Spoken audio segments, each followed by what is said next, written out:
All right, hello everyone. This is episode 18 of B-Ball Pro Insider. I am Candace Wiggins and we're gonna get right to it. This episode is called Contenders Vs Challengers. And the big idea that I really wanna get to and talk about, because it was a new revelation that I had after Game 7 last night, kind of a shock. Atlanta Hawks beat the Philadelphia 76ers, much to my shock. And but not really surprising when you really think about it.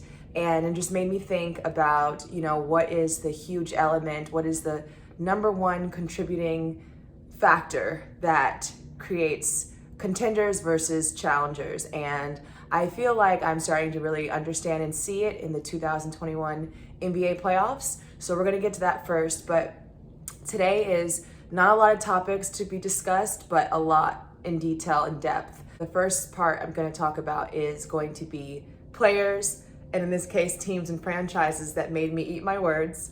And then we're going to do a Western Conference Finals, Game 1 review and future predictions. And then we're going to finish with the Eastern Conference Finals preview because the 4 teams are set. I made predictions as early as late April, and my 4 top predictions, 3 out of the 4 made it to the finals. So I had the Clippers and the Suns on the West, and I had the 76ers and the Bucks on the East, and Atlanta stole that last spot. So for me, I just really want to continue forward and seeing how the trends are going.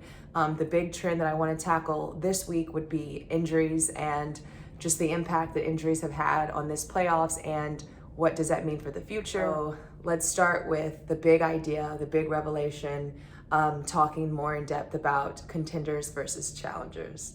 Okay, so getting right to it, big idea, the big question I have is, what is the main difference? What are the differences between challenging teams and contending teams? Now, when I say challenging teams versus contending teams, all the teams that are this late in the NBA that are still playing are actually contenders, but obviously there can only be one champion. There can only be one true contender.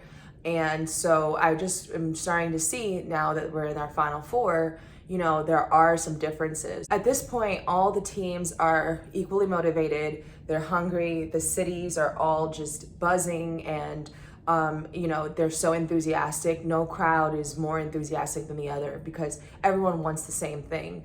Now you're gonna see what separates teams. And this is where I really feel the number one and really the primary is coaching. This is where coaching really comes into play. And you're gonna start to see it, and you started to see it in the Eastern and Western Conference semifinals. And that is a number one, in my opinion, moving forward, is going to be, the separating factor in terms of challenging teams and contending teams, coaching.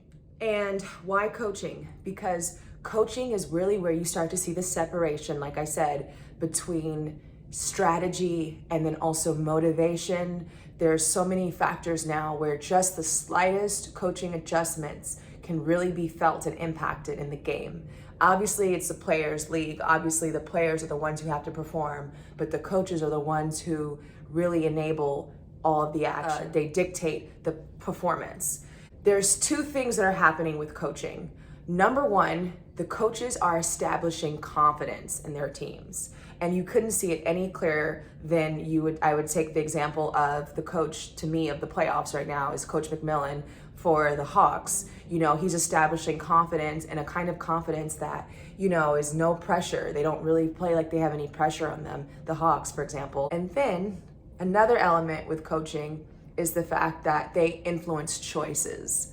Coaches influence choices, and they influence choices basically 2 ways. They influence choices obviously with the choices they make, substitution patterns, time and score situations, after timeout plays, all of those things. But then they also influence choices in empowering their players to make choices and decisions. And that's kind of goes hand in hand with the confidence. So you have the confidence and then you have the influencing of choices. And with that, it becomes kind of the recipe for strategy.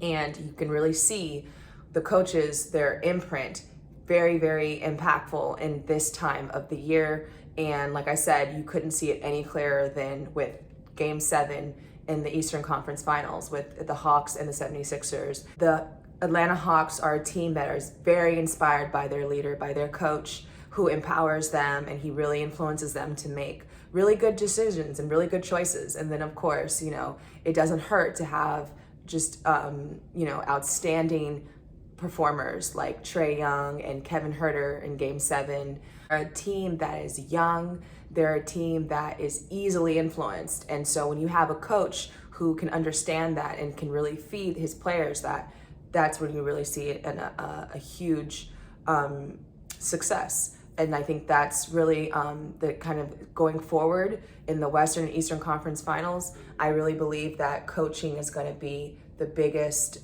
difference, because at this point, the players are all here to perform, they're paid to perform, and they're performing out of their minds. So it's just going to be little adjustments, little decisions that they make, and something to look forward in the future. Okay, enough of that. Let's get to the good stuff. Players made me eat my words. Okay, so this is a section where, I think about all the things that I talked about in previous episodes and during my Facebook Live, and I really kind of want to just address the times when, my words should be discounted to a certain degree, because it's really important that as I'm speaking and talking about this and making predictions in the future, I really want people to understand that I am not perfect. My predictions are not perfect. I would say that they are pretty accurate, and they're coming from, a place of observation and experience that I feel like, allows me to see the game in a little bit of a different way. But at the same time, I can absolutely be wrong in instances, and I want to make sure that, I clear that up in this space here. So the number one player who made me eat my words last week, definitely, hands down, Kevin Durant. I had a lot of choice words last week about Kevin Durant. And like I said, I still stand behind the things that I said, because at the end of the day, I have nothing but respect. And I feel like, Kevin gives the game such great honor with his talent and his abilities. And so it was never meant, it was just more of, me challenging to see, what are his, what is his peak? What is his limits? It was really just about me trying to assess that as the playoffs were continuing, because I felt like, while he is an astounding player, I still felt like, he had a lot of competition too. And I think that he met that competition really, really well. Definitely, proved me wrong, so to speak. His Game 5 performance was just incredible. Absolutely, it made me so happy. And that's really what I want to talk about with Kevin Durant. Kevin, you make me really, really happy when you have performances like Game 5 and Game 7, because I'm really happy for your health. And that's really what's important. I'm going to do another video called, another Talking Trends video, where I'm talking about the injury impact and just the kind of the injustice there. But, I really want Kevin to understand, in 2019, when you went down the first time with your calf injury, I was so affected and hurt by that. I mean, I immediately fasted and prayed for your health in 2019. I was just, so there with you in spirit, praying for your health. You came back eventually and ended up rupturing your Achilles. And I was just so hurt. It was hard for me to even continue watching because of how much you've given the game. And I just want you to know that I was there with you in your injury. I felt the pain that you felt. And I just want you to know that no matter what, I'm just so happy, more than anything, more than you just being epic, greatest of all time, scorer for sure. No one can do what you can do at your height. You revolutionized the game. You revolutionized the Warriors basketball. You're a renaissance basketball player. And I respect that so much. But more than anything, more than your success and your talent and what that displays and showcases when you play, I'm just happy for your health. And I'm so happy and excited for your future, for the Brooklyn Nets, for your teams, for your teammates. You just have such a beautiful future. So that's all that matters. It doesn't matter anything negative, because it's all positive. And I just feel like that you really showed me Kevin Durant the power of performance and how performance can just change hearts and change minds and turn negative energy into positive energy all the time. So I definitely have just I always had a complete respect for you, but now I would say that, my respect has risen, and it has risen to a place of happiness for you, happiness for your health and your endurance. And I just hope that you understand that, and good luck with Brooklyn, because you guys have a lot of hope. And not to be, take directly from Biggie Smalls, but I have to, sky's the limit. Sky's the limit for Brooklyn. And the last thing I would say is the way that you went out against the Bucks in that series. That was a very, very solid Bucks team, healthy Bucks team that you were facing with your injury depleted team. And all I would say is, you went out like a contender, like a true contender. So that is something that I just feel like will stick with me, and also it has set the tone for the 2021 NBA playoffs. Now, you basically raised the level of play with what you've done. So you should just be so excited, and just consider these all of my words eaten. Anything that I said is just, it doesn't matter. It's totally overpowered by your performance. So great job to you, Kevin Durant. And then the next player/team, Trae Young and the Atlanta Hawks. Oh man, I gotta take a moment for this. I deserve so much ridicule. No, I don't. No, honestly, I always, the Hawks have always been great this season, and I've been a huge fan of Trae Young. I did not think that they would beat the 76ers. I did not. And I definitely underestimated their ability to maximize their strengths, to maximize, the conditions and the environment, and to really take advantage of this opportunity that they had. And they did. And I still kind of saw it coming, but I definitely, they definitely deserve credit for that. And, it's the whole organization, but specifically Trae Young. I just feel like you are just so phenomenal, and the future is so bright, the future of the game, future for the Atlanta Hawks. It's just been exciting. You make the game exciting, and you're just never out of it. But there's more than just one player, and obviously there's so many different elements to it. And I think that, moving forward, the Hawks they have a challenge. They have a challenge in just terms of experience. They also have a lot of injuries, which I'll discuss in my next video. They were dealing with injuries as well. And I think that this far, what they've been able to accomplish, I definitely deserve to eat my words for anything that I said that was kind of insinuating that they were out of it. Because one thing the Hawks have proven to the world, and definitely proven to me, is that they are never out of it. Never. So Trae Young, bravo, man, you are so awesome. You represent number 11, and that's the most important thing to me, because 11, I feel like the number 11 is just living on and living strong through Trae Young. So you keep it going, and I'm just very, very proud of you, and I just want you to understand that it's all respect, it's all love, and just we'll continue to watch and witness, the youth movement led by Trae Young.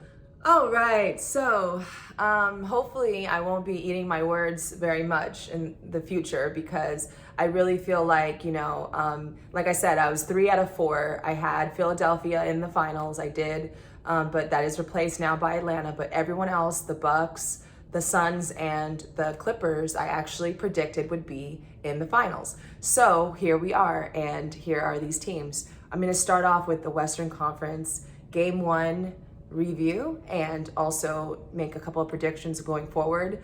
The key to know about the Western Conference is that it's the Wild Wild West, okay? And just the fact that these teams got here in the first place, we're having a 4 versus 2 seed, so it's not even like the top 2 seeds that performed all season. But I kind of had a feeling that it was going to be like that, because it's just been one of those kind of seasons where there's so much parity. There's not really been an order established. especially with the absence of LeBron all season. It really kind of changed just the whole nature of the NBA. So talking about the Western Conference Finals, you have to talk about the Western Conference itself.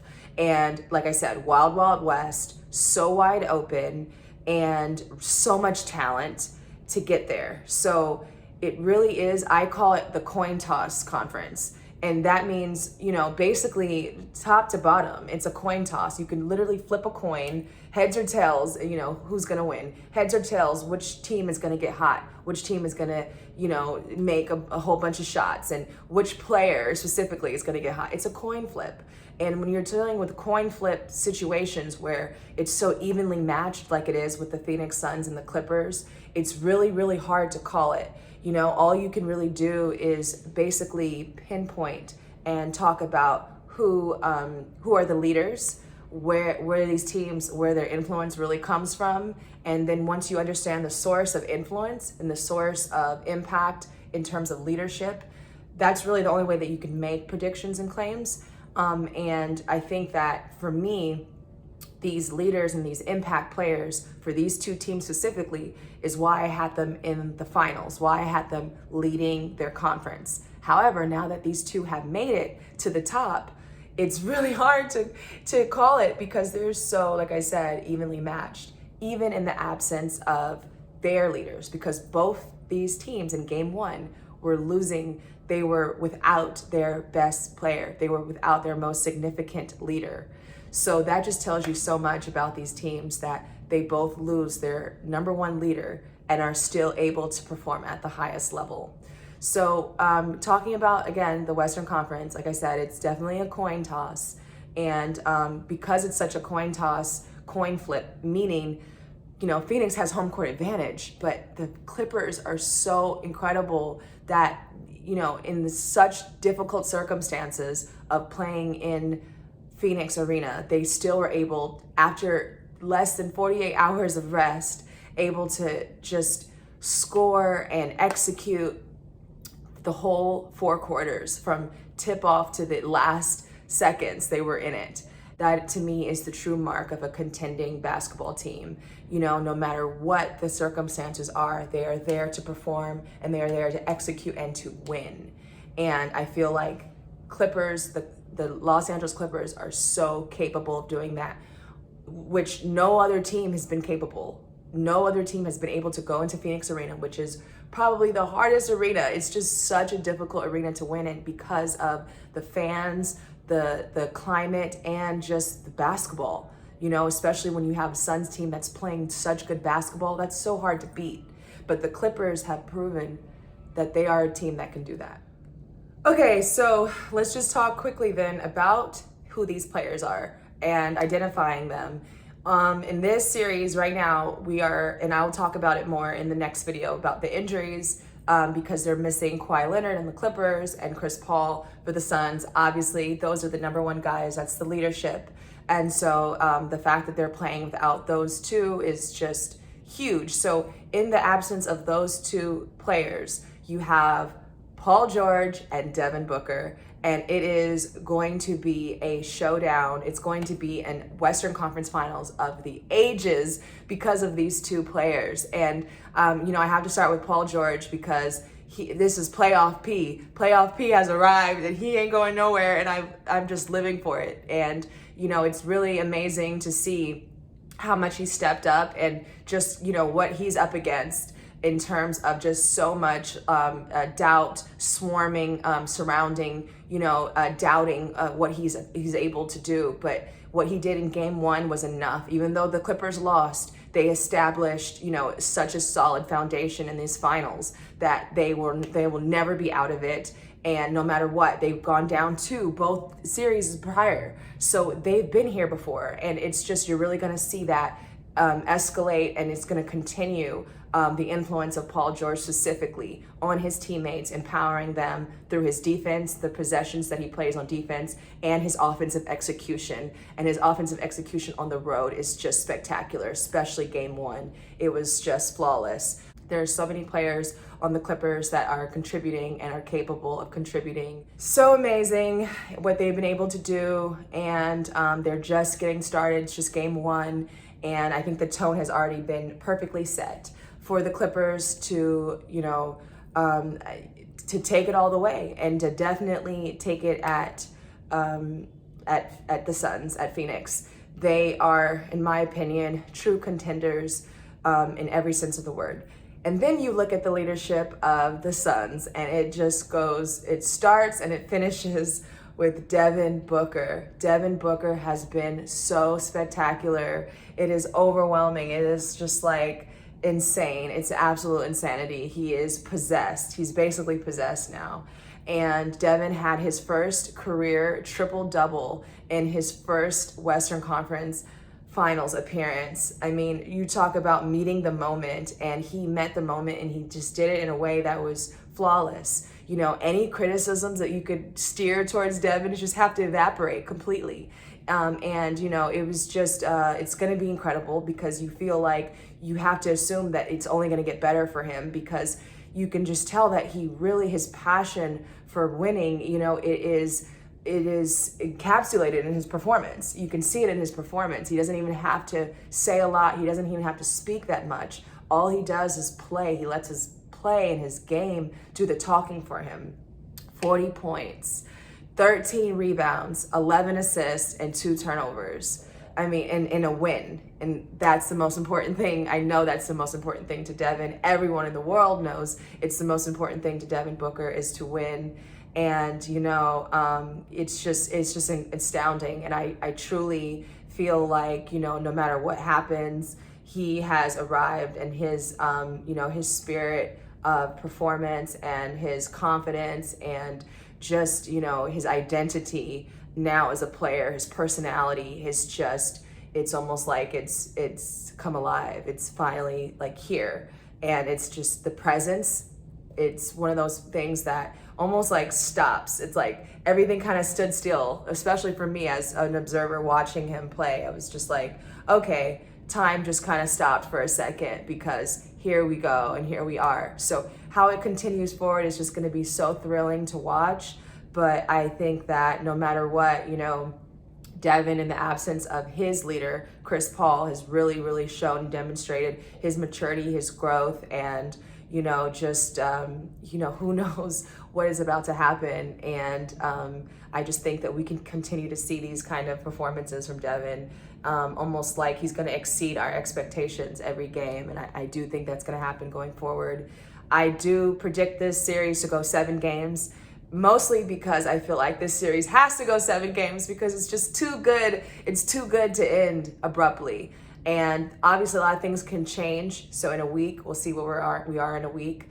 I am hoping and praying that this series goes to 7 games just to really maximize and see, you know, this competition, because to me, the true contenders is going to come out of the West, the Western Conference. I think that it's all year, all season long. The Western Conference has just been so incredible. So to see these 2 teams meet at the top and really challenge each other for a chance to win an NBA championship, you know, it has to go to 7. And like I said, I believe it will. I think that both teams are capable of stealing on the road, and both teams have just leadership that is out of this world. It's limitless what these guys can do, what these players can do. So we'll continue to be watching the Western Conference Finals.